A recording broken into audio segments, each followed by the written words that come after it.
Bonsoir, je voudrais vous parler d'un sujet... Oh, mais attention! Un drone va-t-il pouvoir m'éviter? Oui, s'il possède une caméra intelligente. Une caméra capable de délivrer une information plutôt qu'une simple vidéo. Une information telle que la présence d'une personne dans le champ de la caméra. Parce que pour naviguer dans un tel environnement, avec des arbres, des bâtiments, des piétons, un drone qui livre par exemple des colis doit pouvoir détecter les obstacles et les éviter. Alors pour détecter les obstacles, il faut faire du traitement d'image reçu de la caméra. Et ce traitement d'image, il est fait sur un calculateur ou encore un processeur qui peut être analogique ou numérique. Vous l'avez peut-être remarqué, le numérique a le vent en poupe. Pour la télé, nous sommes passés de l'analogique au numérique avec la TNT. Mais bon, si c'est pratique pour afficher une image sur un écran, est-ce que ça l'est pour afficher ou pour traiter une image brute? Pas forcément. Parce que la lumière, comme tout ce qui nous entoure, est analogique.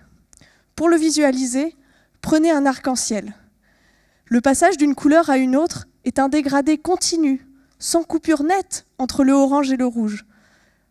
C'est comme dans l'analogique.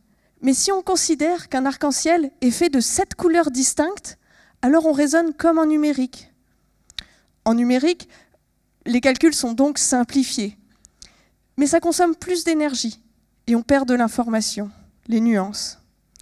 Donc pour ma caméra intelligente, je vais faire mes calculs en électronique analogique. Et pour que ce calcul soit le plus efficace possible, il faut placer cette électronique au plus près de la réception de la lumière. Mais bon, ça va dégrader la qualité de l'image. C'est pour ça que moi, j'imagine et je conçois l'électronique qui va permettre d'obtenir le meilleur compromis entre calcul efficace et qualité d'image. Ainsi, on pourra faire des drones qui vont voler beaucoup plus longtemps, jusqu'à 5 fois plus longtemps, avec la même batterie. Parce qu'en optimisant l'électronique au plus près de la réception de la lumière, on peut diminuer drastiquement la consommation de l'énergie. Au lieu d'avoir des drones qui, comme c'est le cas actuellement, vont traiter une image via un ordinateur au sol, cela va consommer beaucoup d'énergie en transmission et donc diminuer la batterie du drone.